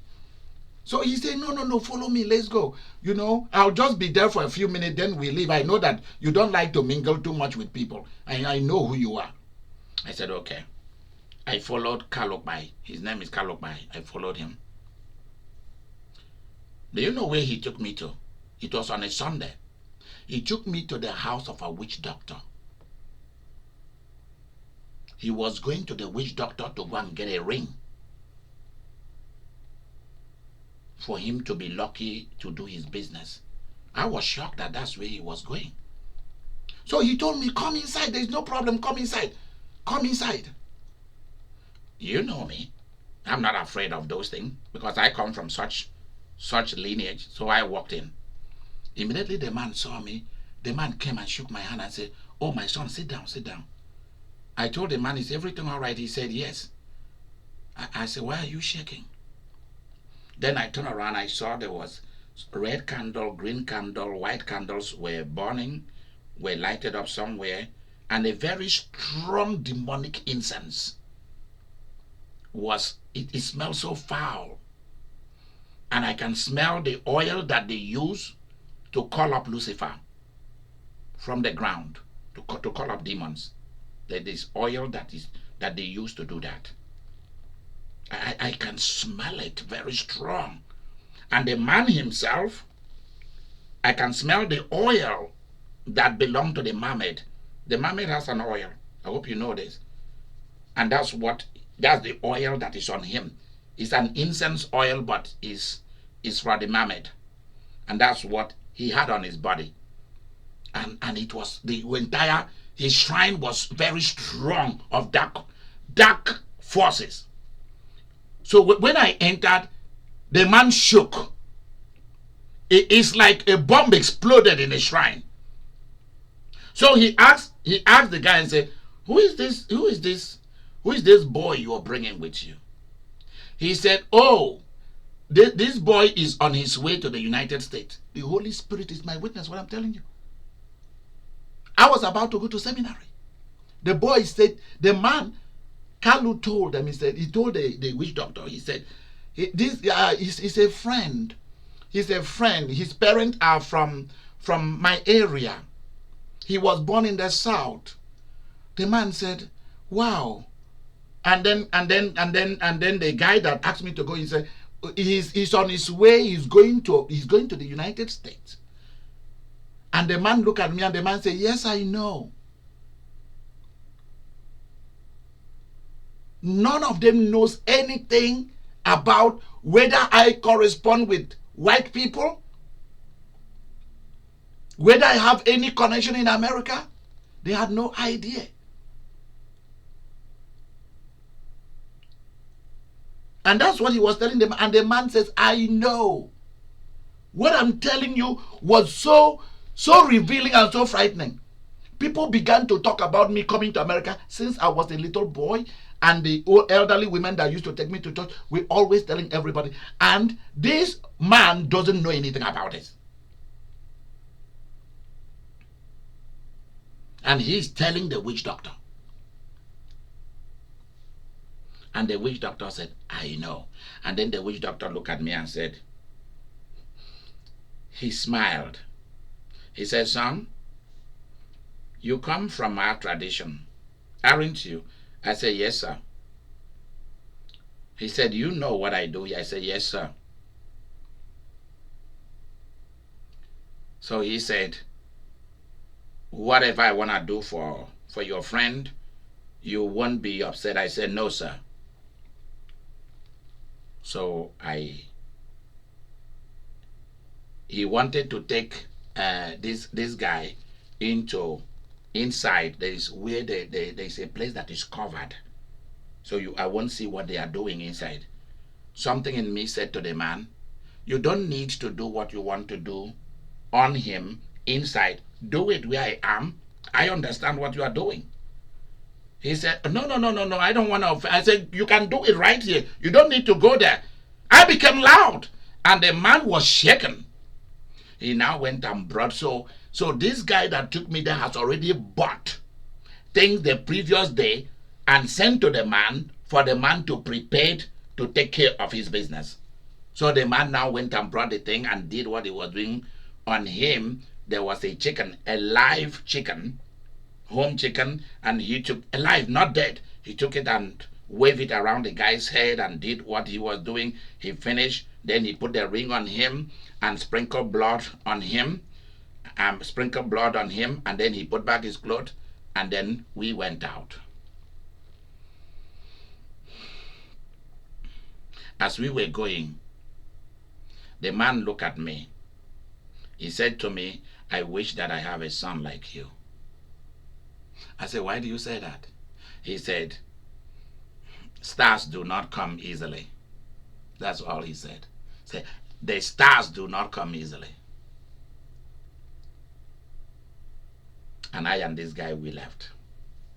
That's the last time I ever saw that guy. I don't know whether he's alive or dead. But people go to those places. When the man saw me, he knew that I was bigger than his shrine.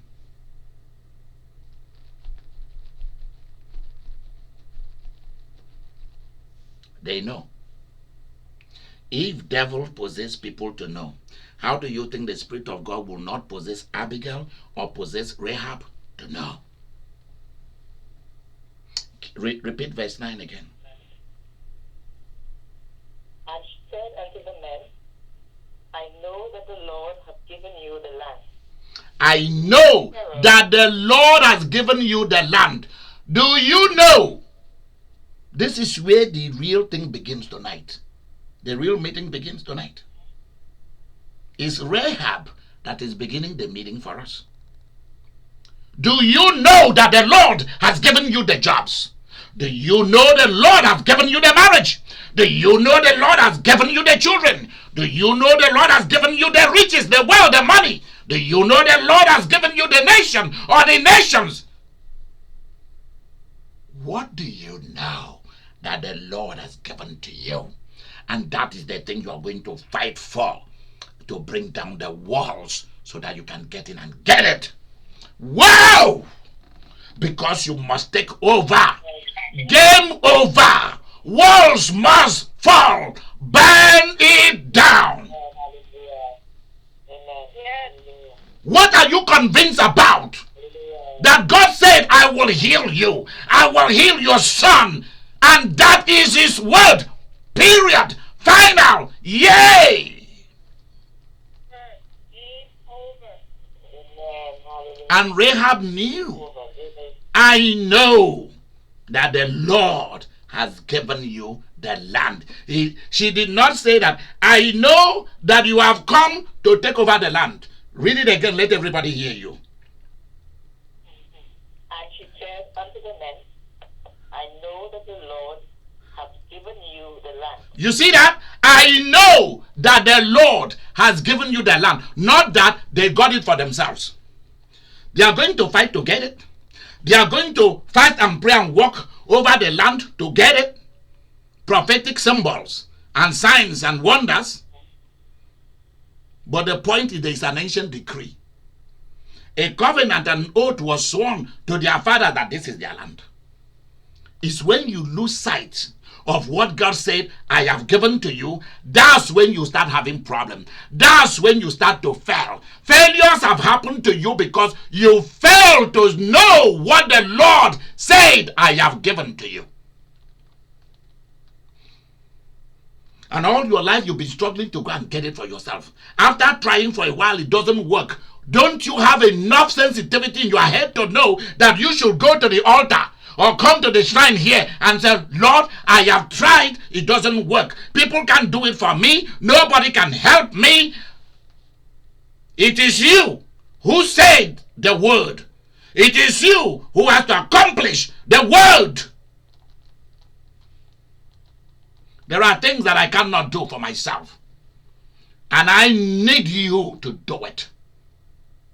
And Rahab knew it. An unbeliever, so we think, was more of a believer than the 10 spies that came and destroyed everybody during the time of Moses. Abba, Father, ye kondele seka yambuluke yesi ba, mole kondasakli bantuke yisenti balwe. If you are not convinced about what I've told you about you, if you are not convinced about what I've said I'll do for you, and you are running everywhere to look for prophecy, to look for me, then you will be the biggest fool, because you will not be able to accomplish anything. Because what I said that I will give you is what you are going to get. Not what you are thinking. Not what others are thinking for you. Not what others are prophesying for you. But what I said I will give you is what you are going to get. And I don't care who doesn't like you. I don't care who doesn't want it to happen to you. I will make it happen. And you will live to see it. It's not going to happen when you are dead. It's happening right now.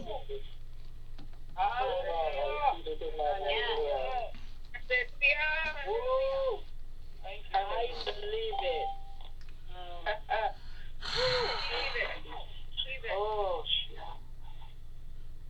Keep reading, Samantha.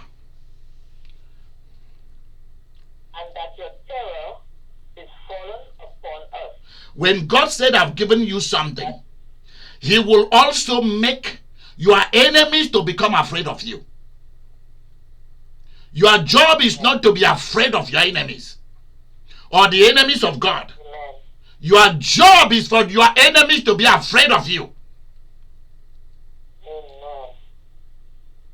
Tell God to put the fear of you upon the nations.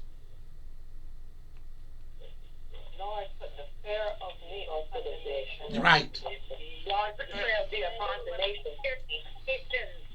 If you see a lion, if you were going to Burger King or to McDonald's or Pizza Hut or walking to a Walmart to go and purchase something, and you see a lion, a live lion, big 400, 500 pound lion walking towards you, what is the first thing that hits you? Fear. Why fear? Huh? Because that is pure power in front of you. That is 100% power in front of you. You are at the mercy of that lion. That lion is not at your mercy. Is that true? Huh? Yeah. Who is going to run? Who is going to run? Is it the lion or you? Well, I don't know, because I ain't running, because he might be faster than me. There you go. When you see a python, even in the zoo, you crawl back into your skin. Fear catches you. When you see a lion or a tiger or a jaguar, they are growling in the zoo, you are like, wow. Let me tell you something. I don't want you to care that your enemies hate you as long as they are afraid of you. That's what matters. Do you hear what I'm saying? Yes, I did. You don't need to care about whether your enemies hate you, they don't like you, as long as they are afraid of you. That's what matters. Because they don't know which way you are going to swing. That's why I tell many of you, don't let your enemies know. That's the same thing. When people do you wrong, people have been wicked to you, and then they come to you to come and try and make peace with you. Don't tell them I accept. Can we be friends again? Don't tell them you accept. Just tell them I hear you. Tell them I hear you. And if they tell you I still love you, you tell them, well, I still do not yarn you.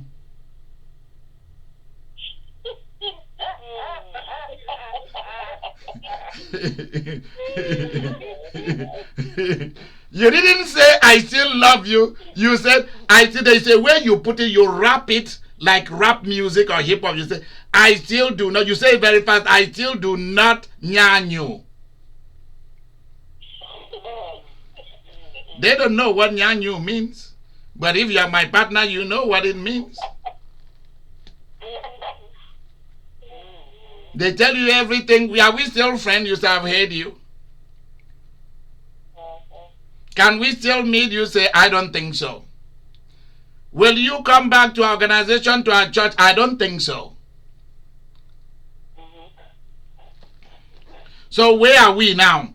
Are we okay? Are we square?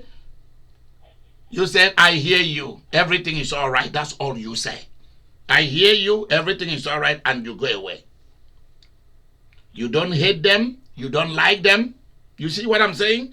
You don't hate them. You don't like them. You have done forgiving them a long time ago before God, but you are not going to tell them that. Because you don't need to appear weak. We are talking of world dominion.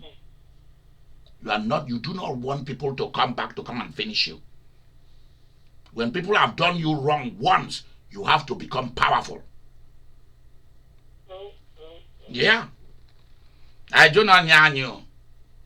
I have heard you. Yeah.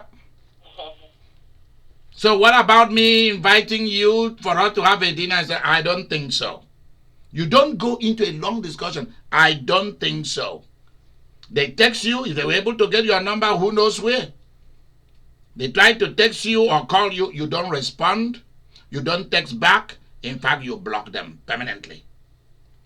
They try to befriend you on Facebook or Instagram. You block them permanently. You don't go the route where they almost killed you. You don't go the route where you were so disappointed that your blood pressure shoot up to the highest heaven. You don't go back that route. Because many a times, except in rare cases, once a devil, always a devil. Devils never changes. Devils do not repent. They will tell you they are born again, but they have not repented. They got born again, but they have not repented. Please remember what I've just told you. Write it down as a powerful key. Devils can get born again, but they have not repented. Devils can get born again, but they have not yet repented. No, they have not yet. And then you are going to them to go and make up. And have a make-up sex. All those stuff. God help you. They will finish you up because they see you as being weak. So you don't tell them that you've forgiven them, but in your heart, before God, you've knelt down, you prayed, you've forgiven them, and you let them go. Forgiveness is letting people go from your heart who have done you evil, but you don't tell them. Yes. Let them live the rest of their life in fear of you, because they never know what you will do to them. Amen. Keep reading, Samantha, so that we end.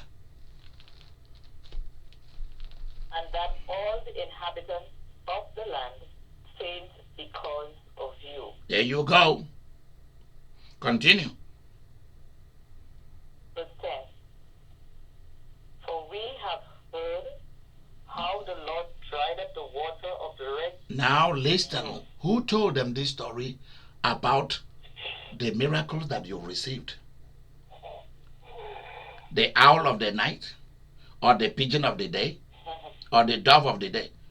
Who gave them this story? Who gave the people of Jericho the story of the Hebrews? You think people don't know you?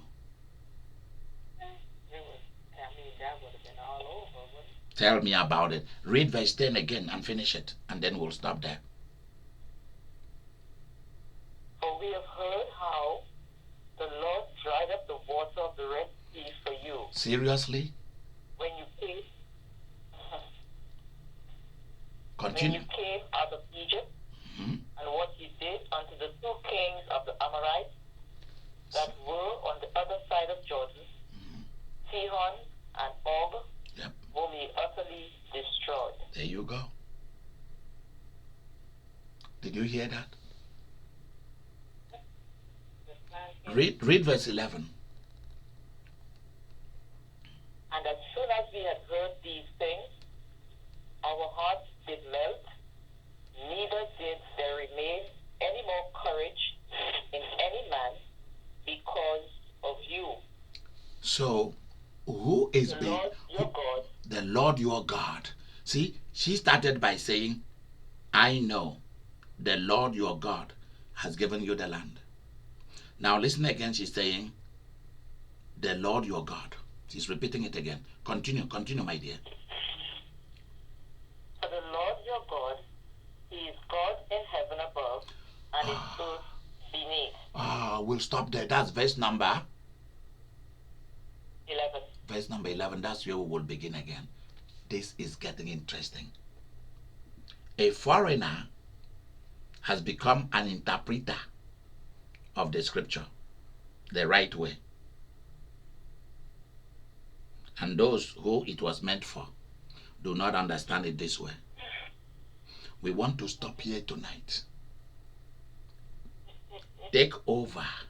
Game over. Walls must fall. If you don't have enough faith, God is going to confirm everything that I've been telling you. And everything that he says he's going to give you. And everything you have tabled before his throne to have. Do you know what Rahab is doing? Rahab, oh my goodness, we are going to start this tomorrow afternoon. Rahab is now releasing the land to the Israelites. Are you getting it? An insider is releasing the land and everything in it to the outsiders. An insider is releasing the blessing and every word of the blessing from the days of Abraham to the days of Joshua. He is now releasing every word of Moses, the servant, the prophet of God. He is now releasing it physically to be manifested. It will take a human being to recite the canticles of the blessing. Two spies walked into a hotel, only for the owner of the hotel to turn around and begin to bless them and to give them what they came and say, you can now take this and go with it. I'm giving you what money cannot buy. An ordinary wealthy businesswoman was now acting in the name of God, releasing the supernatural to the people who are supposed to have it. We are going to start from there tomorrow afternoon. You know, Bishop, before we go, this has really answered the question that I had posed. How did she know to hide these people prior to the people coming in and asking her for them? But she knew. When they told her who they were, she knew. Yep. And she said in her mind, okay, I need to talk to you, but I need to hide you. Yep. Here's my ticket. Yep. This is interesting. Yeah. This is big. This is classic. This is world class. This is like sitting. This is like sitting in the Library of Congress of Heaven, and you have the sense. This is not angels coming to teach you. You have people from the departments of Archangel Gabriel, my archangel, coming to tell you, coming to give you what you've been yearning for. We are going to stop here. However the Spirit of God moves you, when you get out of this, act, pray. Don't shout. The shouting will come on Sunday at 8 p.m. Eastern, 7 p.m. Central. That's when the shout will begin.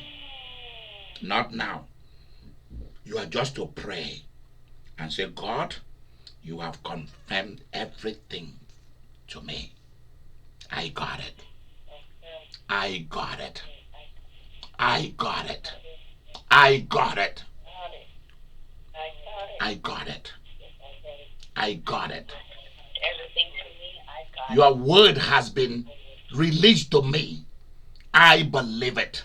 I know it. Remember how Rahab put it, how Abigail put it. I know.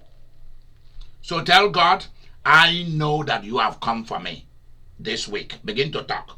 I know you have come for me. I know that you have come for me. God, I know you have come for me this week. I know that you have.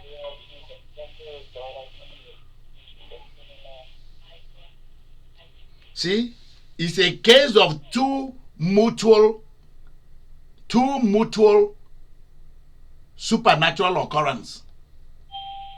God came to Rahab in the form of these two spies, and God came to the two spies, to the children of Israel, in the form of Rahab. Yep. You have a good night. We'll meet tomorrow afternoon. This is getting better. I'm loving this. Please, if you see a video that comes out that you did not participate, just know that they told me to go and do it. Watch them quickly. When we finish this week, then you can take time to now begin to digest, because your tummy is going to be bloated with a lot of stuff, and your life is going to be made beautiful once and for all. This is Idika Imeri, and I'm wishing you a very wonderful night. Good evening, and like the Caribbean people say, good night.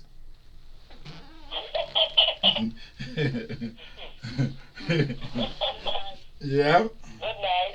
Good night. Yeah. Thank you, Bishop. You're welcome.